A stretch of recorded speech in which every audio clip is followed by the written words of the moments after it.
Hit recording. Just to reiterate, there is always way more of a problem when it comes to hypothermia. So be familiar with ways to prevent it, but also the consequences of hypothermia, deeper anesthesia, potentially heat loss. Well, obviously hypothermia is heat loss.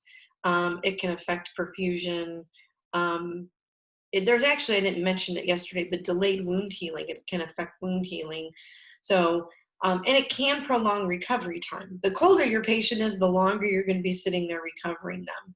So whatever we can do to minimize it, and always decrease your anesthetic level if the colder your patient is. You should be able to run less anesthetic gas to your patient if they're cold.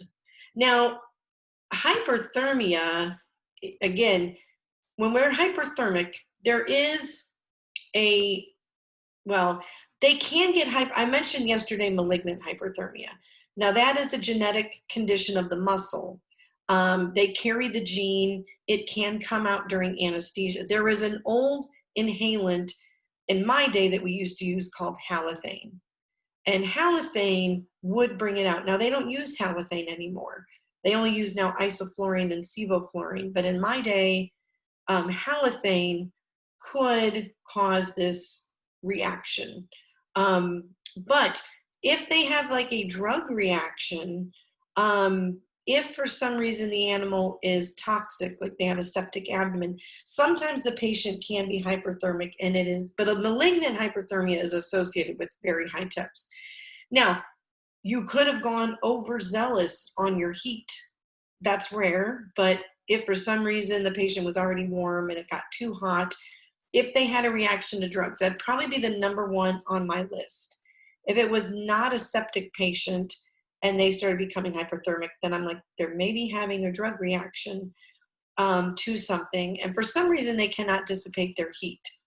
Can be seen during or before recovery, so they can become hyperthermic. I will tell you guys, I believe the policy in surgery is, so say your patient was 97, and then you put them on a heating pad in recovery. Once they reach, like at VCA, we would say if they're 99 degrees, remove them from the heating pad or take the bear hugger off, because once they hit 99, they will start to go up fairly quickly.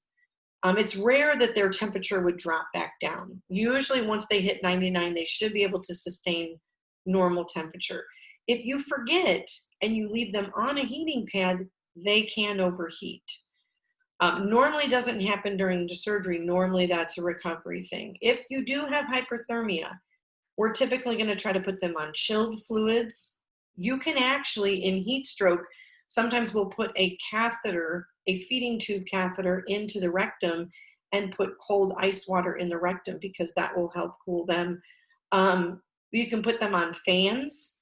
You can put ice or alcohol. The best way to cool them is through their paw pads, though that is the better option. Now, I will say alcohol on the pads is controversial because it can cool them extremely rapidly. Some doctors are not a fan of doing the alcohol or the ice.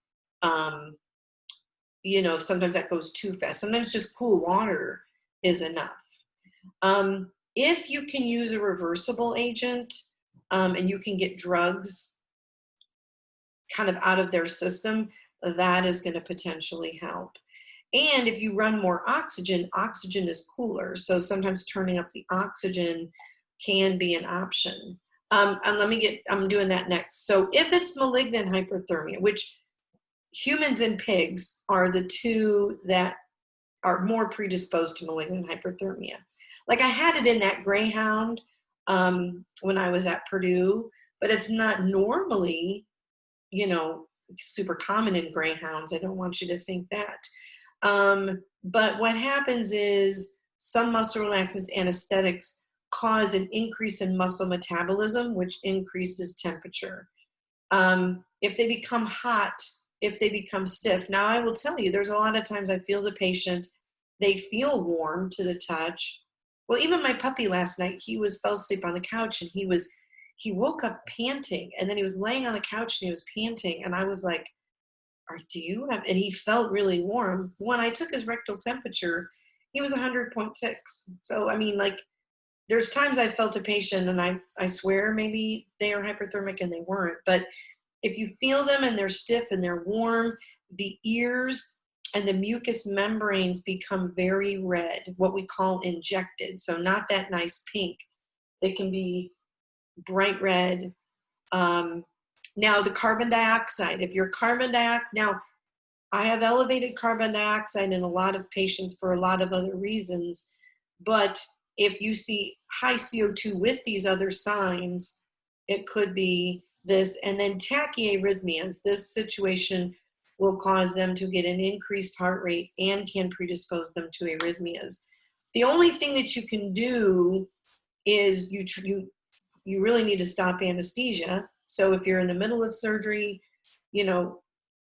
sometimes there's been a few surgeries I've been in where we've started the surgery and we've stopped the surgery, or we didn't continue. We've just, kind of what I say, we've aborted the procedure. We're like, okay, we're going to have to get out of here. You could try to cool them. There is one drug, which is an antidote called dantrolene. It's in the PowerPoint. But it is the only drug that will treat it. Now, we did not carry it when I was at Purdue. Human hospitals carry it. If we would have had time to potentially drive to the local hospital, we could have potentially got it. It was, at that point, it was too late. We couldn't get it. So now, all of this monitoring that I've talked about is to try to assess our anesthetic depth. We're using all these monitoring tools and trying to make sure that our patient is not reacting to pain.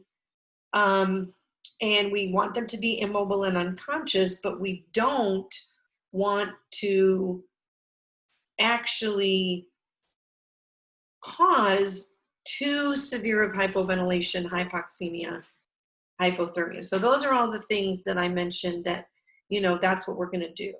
So basically, one of the other things that we monitor that I've mentioned is we look at reflexes.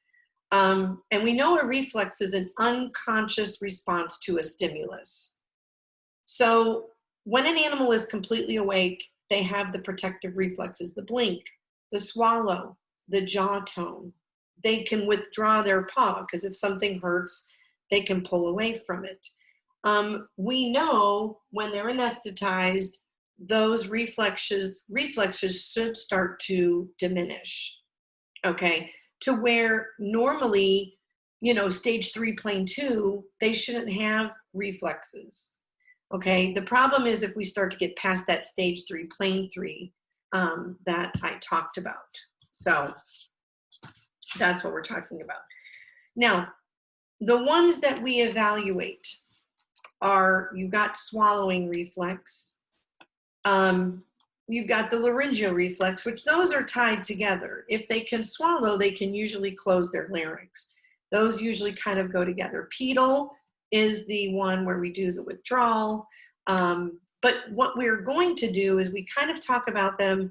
Are they present, decreased, or absent? Now, obviously, when they're awake, these would be present. When they're starting to go under anesthesia, they're decreased. And remember, stage 3, plane 1, I said they might have a little blink, they might have a little withdrawal, and then when they're adequately anesthetized, they will be absent. The problem is when they're too absent and we're getting too deep. So that's kind of what we're talking about. So let's talk about the swallow reflex, which, again, if there's anything in the pharynx, food or water related, you will look here in the ventral neck. So the nice thing is when I have a patient, when they're asleep, they should lose the swallow in stage 3, plane 1, because that's when you intubate them. They should keep the swallow reflex lost when they're in, it says present in light surgical anesthesia. There might be a little resistance when you first put the tube in, but that's really when it starts to go away. Medium, which is stage 3. Okay, sorry if I'm being weird. I don't know. I'm not getting anything on my computer, but when they're in stage 3, plane 2, there's no swallow. Okay, and then when they start to wake up from anesthesia, then it's going to start to come back. But one thing I will watch is when I have a patient under anesthesia, I will look at their neck and see if I see any swallowing movement. If I see any movement here, then I know they could be getting light and that swallow reflex is starting to come back. And this is what we use to assess, can we pull the endotracheal tube? So normally, when they begin to swallow 3 times, that's when I know it's safe, because that is protecting their airway. That endotracheal tube is protecting the airway. So we have to make sure that they can swallow adequately when they are awake, so they can protect their airway. So, when we talk about intubation, I will say, you look for 3 swallows, then they're usually ready to pull the tube. So, sorry. Okay. Sorry, I'm going to kill my son. I'm literally going to kill him. Okay. Now, the laryngeal reflex, so you've got the swallow, and the laryngeal reflex is going to obviously protect the airway. So, hang on one second.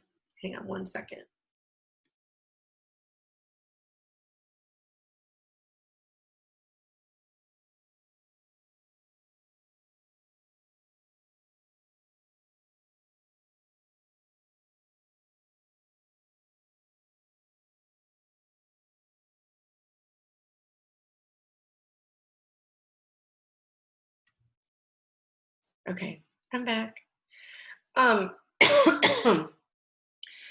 Now, normally, like I talk about the swallow, but the laryngeal folds should close to prevent any aspiration.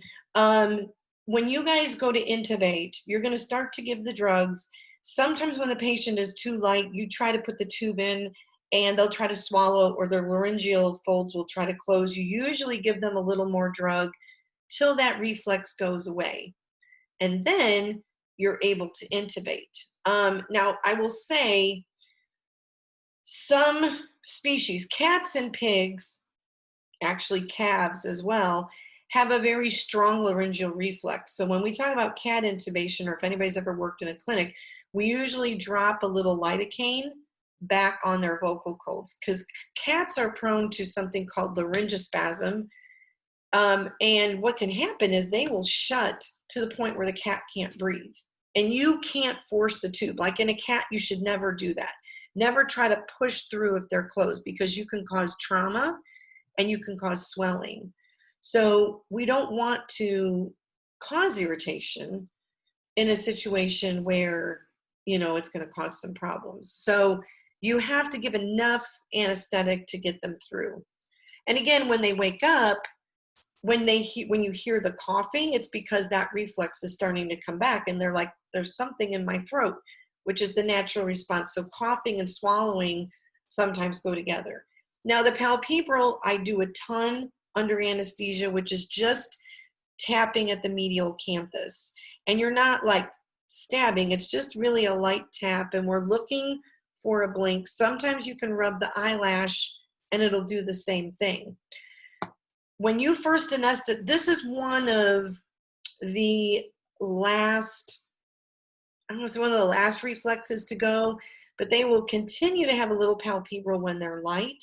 But usually once we're ready, the doctor's ready for surgery, we would want the palpebral to be gone. Because if they could sense this, they could probably feel surgery. Caitlin says on the homework, how to test the laryngeal reflex. The laryngeal reflex, that's kind of a vague question on my part. The laryngeal reflex is assessed when you intubate. Sometimes I can grab here at the larynx. If I have a patient asleep, sometimes I'll try to palpate their trachea, or I'll try to feel their larynx, and you can see if it elicits a swallow or a cough.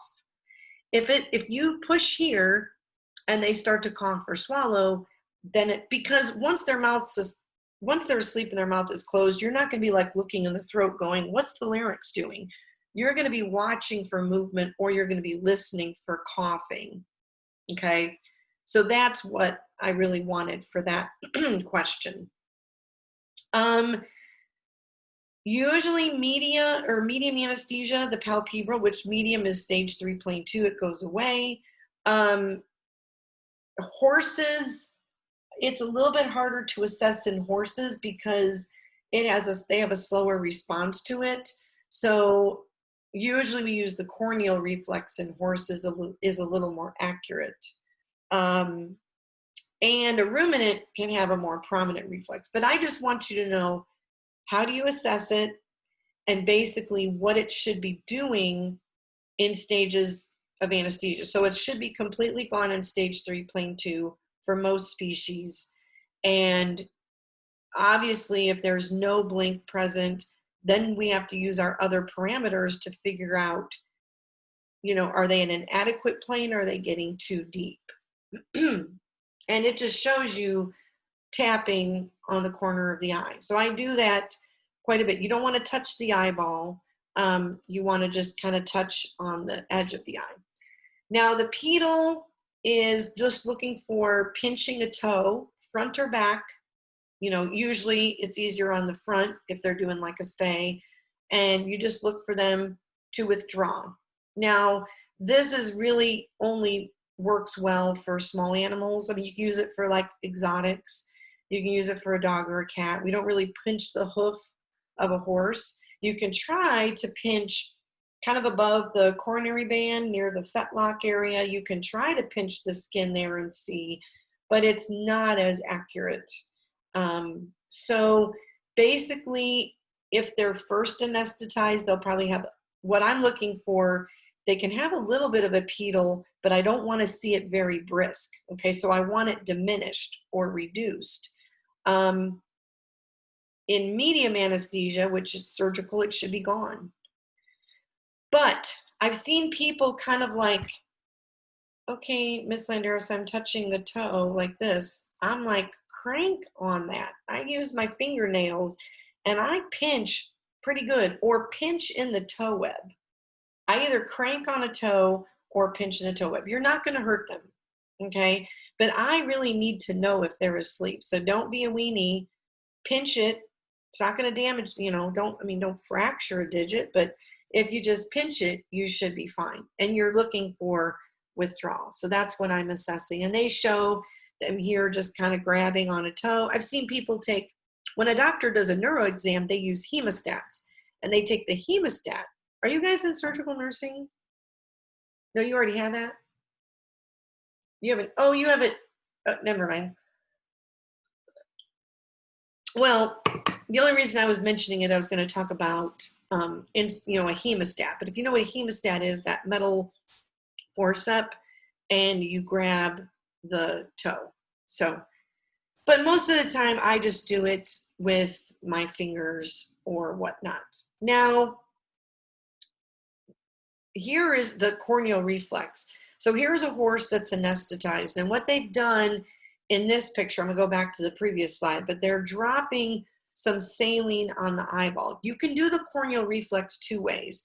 So in a horse, you'll drop the saline on the eyeball and see if there's a reaction to them touching. Are they going to squeeze their eyelid? Okay. They will also either pull the eye in the orbit. So sometimes you see the eye kind of sink in. That's a positive corneal reflex, or it'll cause a blink. Now, the other way I've seen this done is we take a sterile Q-tip, moisten it with saline, and just gently touch the eyeball. You don't want to do it with a dry Q-tip because you can cause an ulcer or abrasion to the cornea. So you would have to get a Q-tip and put some saline on it so it's moistened, and then you can touch the eye. It's better in large animal. The only time that I've used it in a small animal patient, if I have a brain patient or we have a patient with head trauma, or we are very concerned if they're too deep or close to death, because the corneal reflex is a very good indicator of brain function. So it's one thing, but again, I said, I don't use, if you're in horses, you'll use this more than I would in small animal. And again, it should be, you know, it can be present if they're in medium depth. So it can be medium, but it should be absent, obviously, if they're deep. So in the horse, it takes a while to go away, but that's how they assess it. Now, PLRs, a lot of people get pupillary light reflex and palpebral mixed up. So palpebral is looking for a blink, and it's looking for, you know, you touch the eyelashes. This is looking for pupil size and constriction. So normally, when they're awake, now if it's bright out, the eyes are constricted. Think about this. At night, an animal is going to dilate their eyes because they're trying to accommodate as much light as possible. They're trying to bring in light to be able to see. In the presence of light, the pupil constricts because it's like, gosh, that's a lot of light. So normally you would shine the light in one, usually we close them, okay? We keep them dark, and then we open one and we shine a light, and you should see constriction. The other pupil that you're not shining the light in should do the same thing. That's when we mean equal and reactive. When we say in animals PLRs are equal and reactive, it means they're doing the same thing and they're reacting the same way, which is normal. They should be the same size. Now, if they're awake or stage 1, they should have a pupillary light response. Even in medium anesthesia, it's just starting to go away, and if they're deep. Now, there is a dazzle reflex that can cause a blink, but I don't want to focus on that. I just want to focus on what the PLRs are supposed to do. This is an indicator of brain function. I don't do this a lot, again, unless if I have a brain patient, if I have a dog that I'm very concerned about their anesthetic depth or their brain function, then I will do a PLR.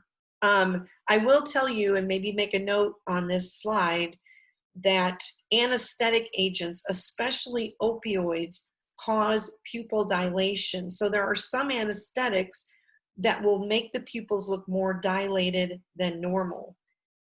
There still should be a little bit of a response, even if they're dilated, but sometimes it's harder to see in a fully dilated pupil. But again, at the time of death, their eyes are going to be central and fully dilated, and there's no response. So again, if I see pupil dilation with minimal to no response to light, I'm going to be looking at all my other reflexes and parameters to say, is this telling me the patient is very, very deep, or are my other parameters normal and this patient had a really big dose of morphine and maybe they're more dilated because of the drugs I gave them? Does that make sense?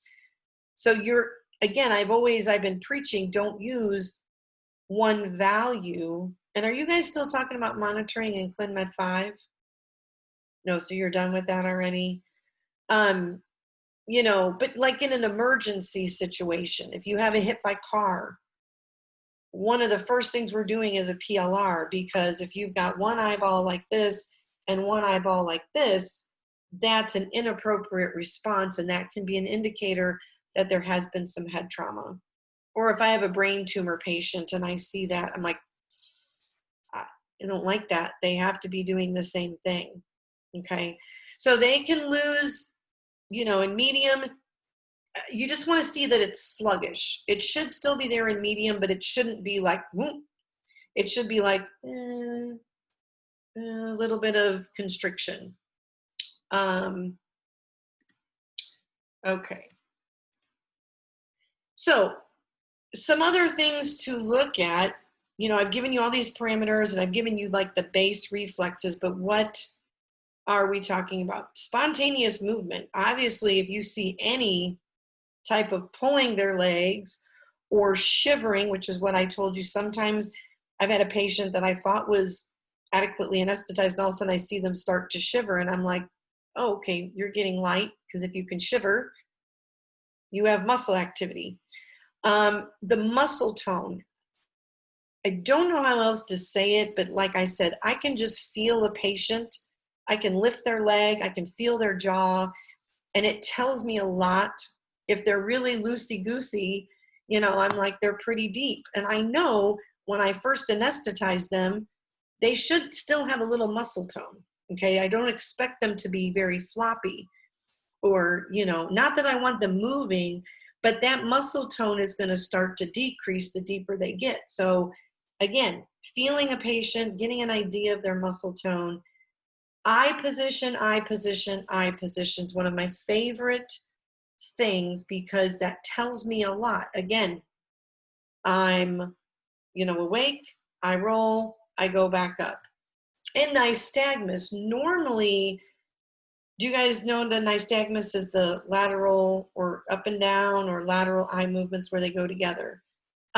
Normally that is not present when they're adequately anesthetized. Now, I've seen animals wake up with nystagmus because they're coming out of anesthesia.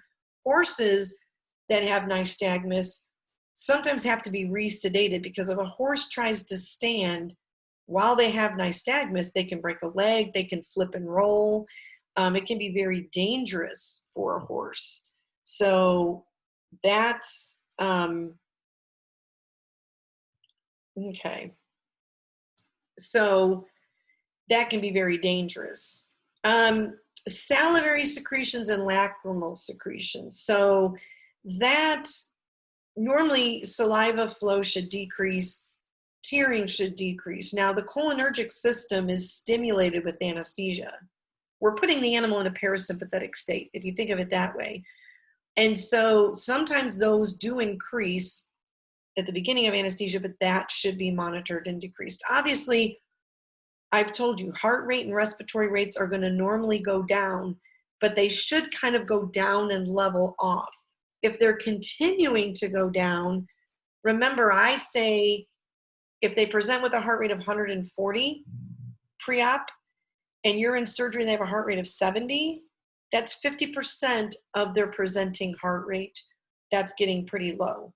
Okay, so it's normal the first 20 minutes to kind of see a slope of everything slowing down, but it should again get to a level plane. Sometimes you get some spikes because of, tugging on an ovary, and then, we have to adjust for that, but that does this. And then you always monitor their surgical stimulation. I will tell you, good surgeons always tell me when they're starting. They're like, hey, Christine, I'm cutting. And I'm like, okay, let's see what, and sometimes I'm like, a student looks at me and I'm like, well, we're about to find out if they're adequately asleep.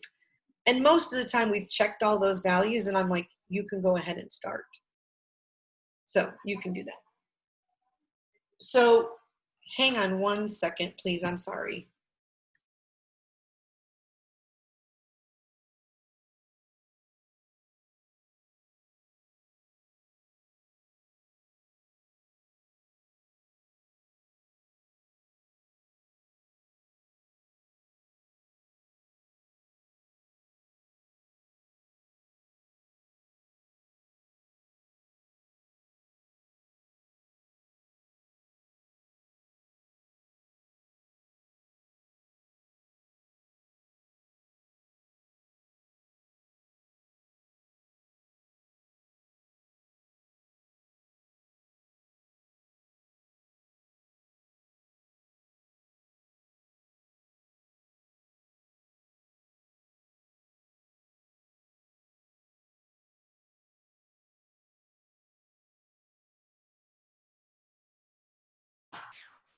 Sorry, my daughter was leaving and I had to tell her something real quick.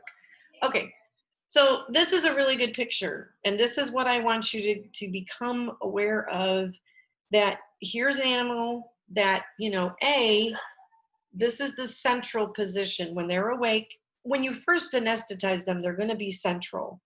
Remember, as they start to get to stage 3, plane 2, this is what you want to see. This is an eye that's ventral, and it looks like they're looking at their nose. So it's ventral medial. Now, if you start to look at your patient and it becomes like this again, it's central. Excuse me. Then it's either they're waking up or they're too deep, because as they get deeper, it's going to roll central again.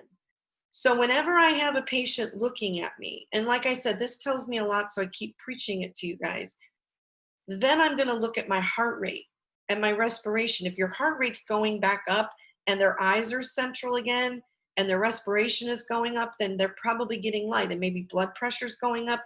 But if their eye is central and their heart is still going down, or they're not breathing as often and they feel really loose, and then I'm like, maybe they're getting too deep in the eyes, so I got to turn them down. But the eye will rotate pretty predictably. And so that is a good indicator for me, for my patient's level of anesthesia. And again, you use your other parameters to clue you into that. Now, here, they're just checking jaw tone. One thing I didn't mention, I always think of all the 5 million things I want to tell you guys, but if you have a puppy, like if you, now normally you don't anesthetize a lot of animals that are under 4 weeks or 4 months of age. Now some, if you work at a spay neuter clinic, they do these young spays and neuters, but puppies and kittens have very loose jaw tone naturally because they don't have a lot of muscle development. So puppies tend to always feel pretty loose. Now, old dogs, when you get into geriatric dentals, they sometimes have TMJ or arthritis, and sometimes they feel more stiff because as they get older and the jaw gets tighter and the muscles get tighter, that causes a problem. So, you take that with a grain of salt. If you're feeling your patient right off the bat, you're going to know how it's changing. So I always assess it as soon as they're anesthetized, and I'm constantly checking it throughout the procedure. It's not something I do once every 10 or 15 minutes. I'm kind of psycho. I'm not OCD. I'm OCD about that and the eyeballs. Other than that, I'm not very OCD. But that's a good thing. If you're going to do PLRs, and we've shown pictures of this before, so we have up here, I call them cat saucer eyes. I will tell you, opioids in cats, morphine, hydromorphone, oxymorphone, those drugs, pure opioids in cats, they're sensitive to them. They cause massive pupil dilation. It kind of reminds me of the cat in Shrek when the cat's like looking up at them and they just got the big saucer eyes. I mean, they're going to look like that. Now, if this was a cat that did not have an opioid on board, I'd be kind of like, man, those are really big pupils. And sometimes anesthesia does this, but now you see that they have a little bit of dilation. They're like mid-range here, and then that's an absolute constricted pupil. So again, under anesthesia, I'm a little more worried about pupil dilation than I am constriction. Because again, it's going to be dilated if they're excessively deep. But that's something, and always the other thing to look is they should match. They always should be doing or looking like the same thing. So we're going to monitor as many things that we can. And I said, this is key right here. No one piece is reliable by itself. A dog with central eye position, I cannot make any judgment without looking at something else. If I have tachycardia, it could be they're massively hypotensive because they're too deep, or it could be they're about to jump off the table. I have to look at my reflexes. I have to look at my respiration. I have to look at my blood pressure. So, as you get more experience, I think you think about, oh my God, I got to look at all these things. You can assess all of that very quickly. I usually count respiration while I'm listening to my heart rate. I'm listening to my heart rate, and with my fingers, I'm counting my breathing. So at the same time, I can get a respiration and a heart rate. I can feel their jaw while I'm doing it. And then I'm kind of looking at their effort, and then I peek at their eyeball, so you will get, you can do more, at the same time, but that's where it kind of gets experience. Now, we have to keep a record, and we have to have some type of anesthetic record. Usually there has to be a record of when did we start? Well, what time did they get the drugs? What kind of drugs? How much? That has to all be documented. And then when we started anesthesia, how long it was, the parameters, when we extubated, and it all needs to be recorded. Now, they say it should be every 5 to 10 minutes. If I honestly think that what they do in surgery, I think they do every 10 at school. At Purdue, we did every 5. I like to do every 5. But what you have to record, you have to get respiratory rate and heart rate. If you have oxygenation status via your SpO2 and a blood pressure. Ideally, an anesthetic record is going to have notes where you can put about recovery on the bottom. Let me go to, now this is a small picture. It is in your book, but on this record, we can write down pre-meds, induction, maintenance. We can put their oxygen level, inhalant level. Do you see it's a graph? Now, if I go, and then usually there's a note about fluids. Sometimes, usually on the record, there's like a little miscellaneous notes. So you can put, wow, patient had my nystagmus, flipped over, crying, gave additional pain meds. So somewhere around there, sometimes we'll put notes about recovery. And the good thing about this is when you keep this, you now have a record of how that patient did. So if there was recovery notes, like patient woke up crazy, maybe the next procedure, I'm going to give more drugs, or I'm going to use a different drug. So this is how we do this. Now, I will tell you, by law, these have to be in blue or black ink only. If you have that cute, fun pink pen, throw it away. Well, or use it for something else. No pencil, cannot be altered. If you make a scratch out on it, you should initial it. Kind of like a check. If you wrote something wrong on your check and you scribble it out, how do we know who scribbled that out? So we have to document that. Any official medical record or document, blue, black ink, legible. But what's interesting here is you can see these, and again, in your book, this is maybe easier to see, and this is in your book, they have different, like that's a square, that's an up arrow, that's a down arrow, one's a plus. There's a legend over here, and it tells you what symbol to write for what value. And then there's numbers. So right here, this says 60. If my mean blood pressure was 60, I would go to the 60 line. I would find the time, maybe 8:15, and then I put a little plus there. I think the circle here is respiration. So what you can see here is like, oh, here's my patient. Do you see how that respiration went down? And then went up a little bit, and then, whoa, it went really up here. But here's my inhalant. Do you see how my inhalant, the respiration was going down, the inhalant was going down right here. Well, all of a sudden they turned it down, and then look, my patient's respiration spiked. They turned up the inhalant. So what we're doing is we're watching the trends. Heart rate here in the middle is kind of stable. The up and down arrows are blood pressure. Systolic is the top arrow. The diastolic's the bottom arrow. There's usually a plus. But you can see that kind of stayed steady. We've got some respiration changes here. But these are all the notes. And then you can look back at this anesthetic record and go, I think it's in surgical nursing that you guys do a practice one. I used to assign it in this class. But then I found out that she was doing it, you know, if she doesn't do it in surgical nursing, we can practice it before you have surgery class. Because I'm going to tell you, the one thing that stresses students out is filling out this chart. People are obsessed with it. And I will tell you, I helped with a case in surgery. The dog was all over the place. I mean, I was like, and it had a massive drop in heart rate and things were happening really quick.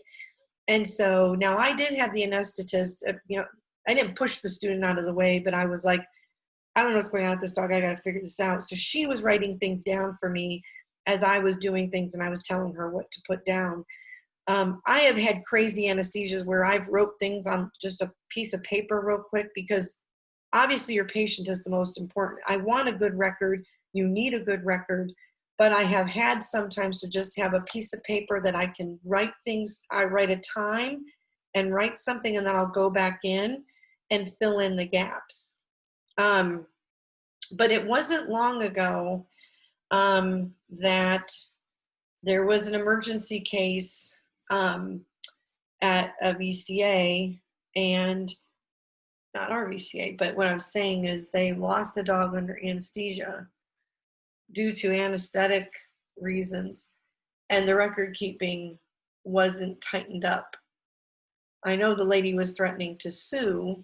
Now, I've been involved in anesthetic deaths, and you know, a lot of those cases probably needed, or you know, weren't going to make it because of the case. But you know, at any point, I mean, I've never been pulled into a court of law, but if a client did want to pursue legal action, these records would be called in to play. So that's why we just stress that, you know, God forbid something happens, you know, you want to be able to say, this is what we did and whatnot. So I have not heard what had come of that case, but so that's kind of why I stress it for some reason. You know, I don't know, Kate, why you got the surgical nursing book. So I guess surgical nursing is the term right before surgery. I couldn't remember if you guys were in it now or if it will be coming up. Did anyone else get their surgical nursing book?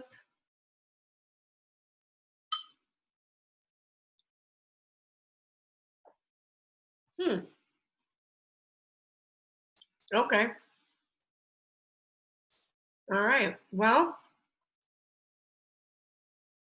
oh, Animal Tech 6, you go through quite a few surgical procedures.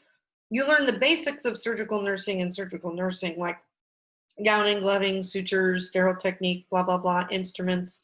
There is an anesthesia review in surgical nursing. This is the first time you're going to be having a class, anesthesia and surgical nursing at the same time. So I don't know how much she'll cover in surgical nursing with anesthesia, being that you guys are in it or just had it. But I'm going to tell her, hopefully, that you guys still do this anesthetic record practice. If she doesn't do it, I'll make sure we get you practice before you go into rotation. We can like maybe pass out one and figure it out. Okay, so this is the plan. I got all the homework. I got to go through them. Both classes I had homework, so I got to look at a lot of things. I think what I want to do is Monday do an overall review, because I think this test has to be part of a midterm because it's going to be week 5.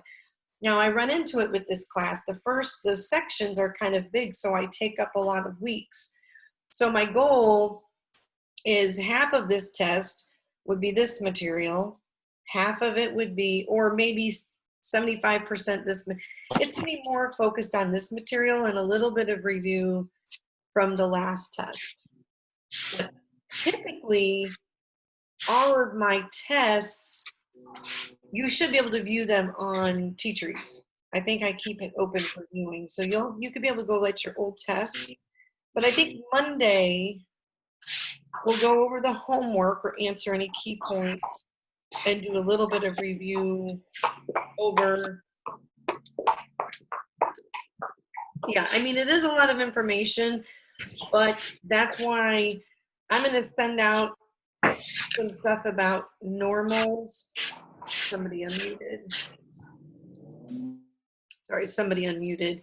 I'm going to try to send out some information about the normals, but you know, it'll all come together. That's why Monday we will review, and I need to try and get the test on Tuesday so that we can move on to the anesthetic agents. We got to get into the drugs, and that's a kind of a bigger chunk. So that's the plan for us. I will send these videos out and explain that a little more in the email. That'll probably come later. So are there any questions that I can answer?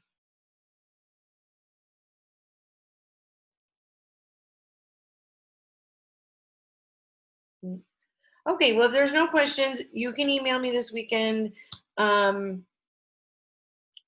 if you need something, but we will go over the homework on Monday. Michaela, did you guys not get the schedule yet for Monday, starting Monday, or what you need to do?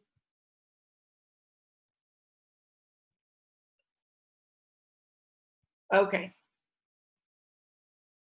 Okay. Yeah, I would say contact those individual teachers because I don't think people have to do anything on Monday. I think it's usually Tuesday, Wednesday, Thursday, whenever you would have your group. But don't quote me on that because I have nothing to do with that.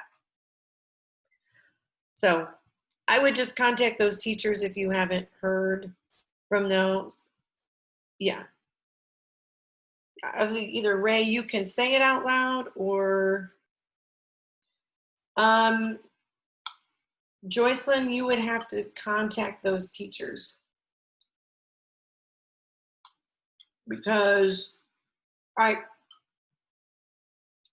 the skills that I'm if people, I don't know what to say. If you couldn't be there and skills have to be made up at a different time, the only ones I'm concerned about are the exotics because it's hard for her to arrange to get exotics at the school to get those skills done. I mean, bandaging, if I have to watch somebody do a bandage, I can watch you do a bandage. I'll watch anybody do a bandage. Draw blood, give a shot, whatever.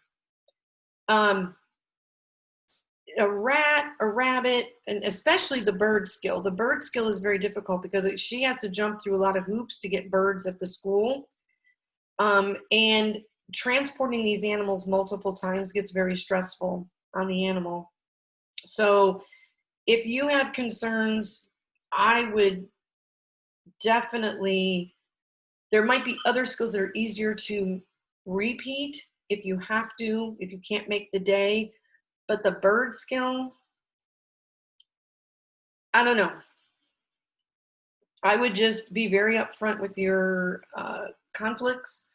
And if you complete all your skills, you're good.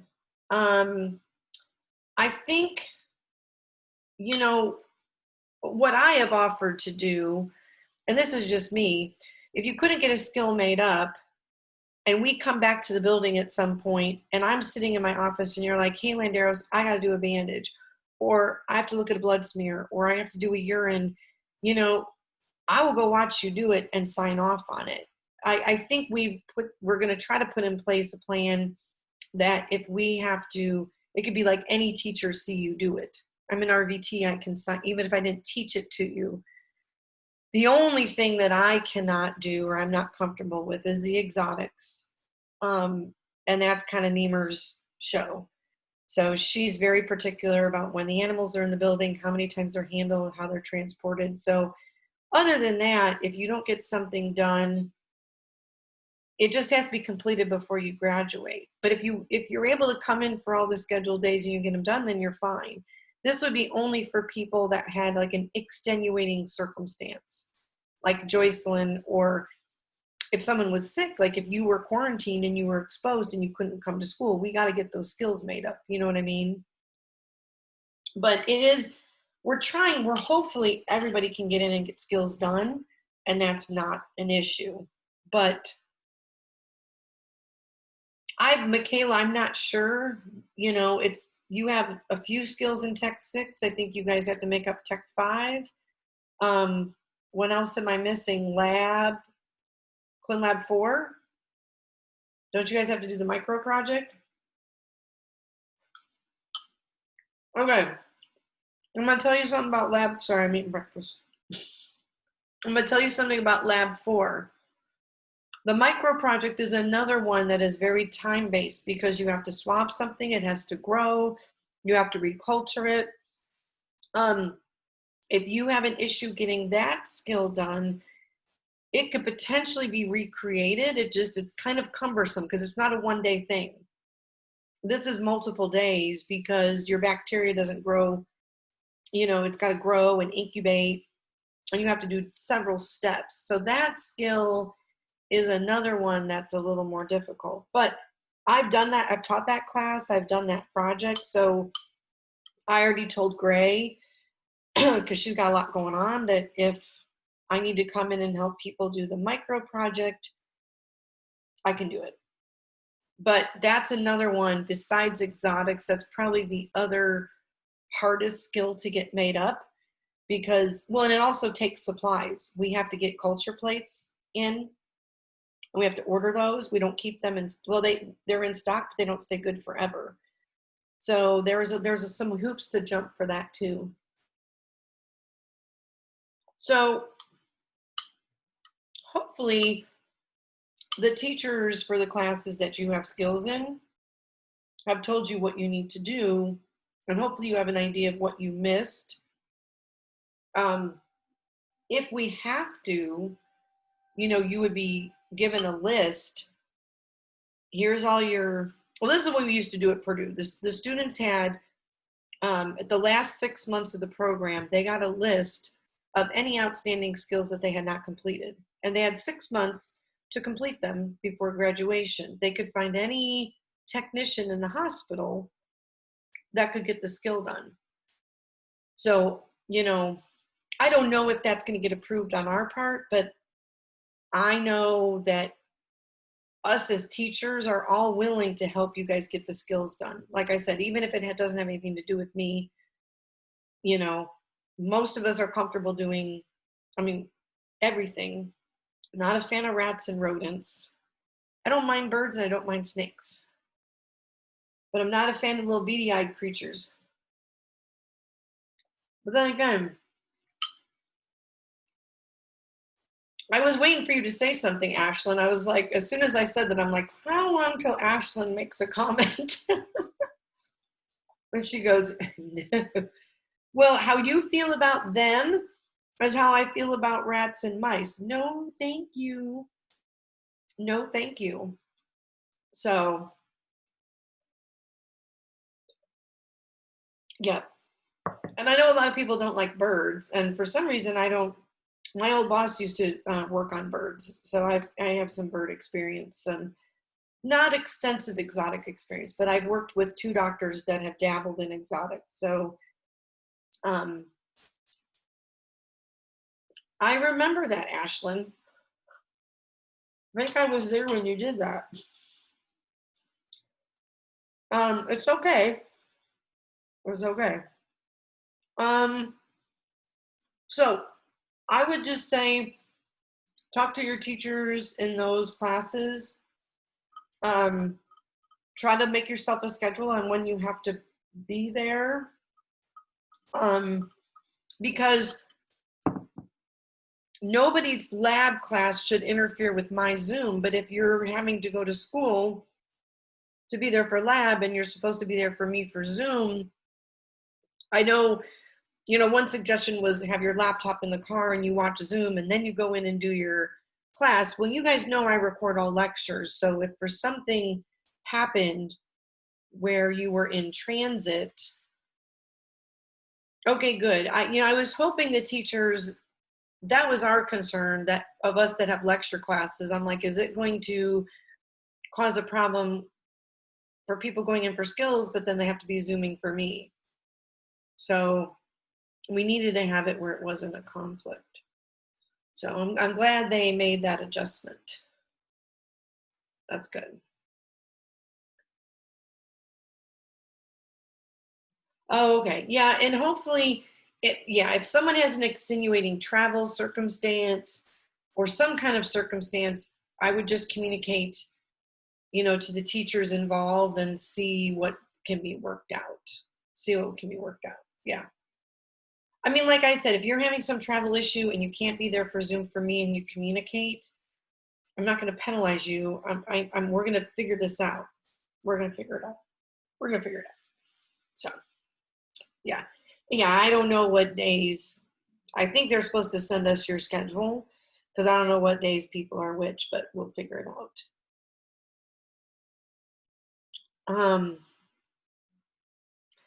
So yeah, I would just talk to the teachers involved, because since I don't make that schedule.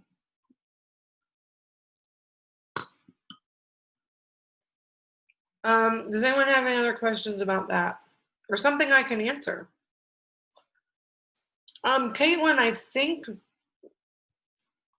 think that's the goal. One of the reasons you guys were split for anesthesia was so we don't have a group.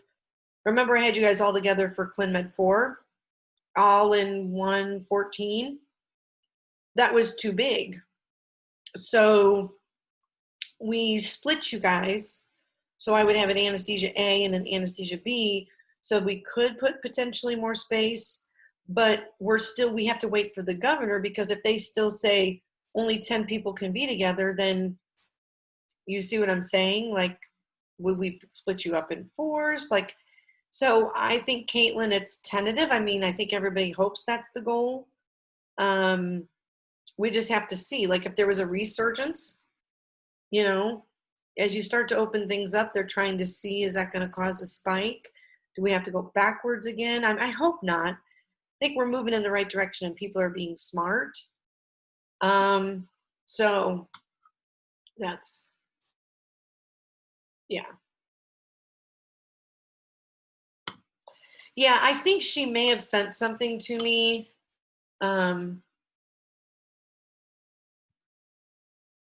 Yeah, Caitlin, I think that's the goal. If we do it smart and slowly, that everything would open in July, or, I mean, I'm sure potentially we're still going to have to hand sanitize. I don't know if we're going to have to wear masks going in. My daughter was just leaving for a volleyball camp. She has not done a camp. She's getting volleyball shape, but her old gym is having a camp, but they have to come in a separate door. They have to wear a mask. They have to be, when they're warming up, they're spread out. So a lot of people are adjusting procedures, and there could be that we have adjusted procedures. And Miranda, everybody is worried, are we going to have a relapse in the fall? I mean, nobody can predict that 100%. Maybe a vaccine will be, they're trying to accelerate a vaccine, so there's still just a lot of iffiness with this. So we kind of just have to go with the flow. And, when we're under the government's rules, or the governor or the mayor, we can make all the plans we want, and then they can just say nope, and then we have to go, okay, plan B. So we'll see. You're preaching to the choir. I'm irritating. I had my whole son's senior year just basically like, we don't even, he's supposed to graduate at the end of July at Old National Center, but I haven't planned a graduation party. I think I'm just getting an IU plan for him. There's lots up in the air. So, okay, well, obviously, if I hear more, you'll hear more, but make sure you write out a schedule for yourself and try to stay organized. I will be reasonable if you're supposed to be in a class for me, and I'm going to try to write down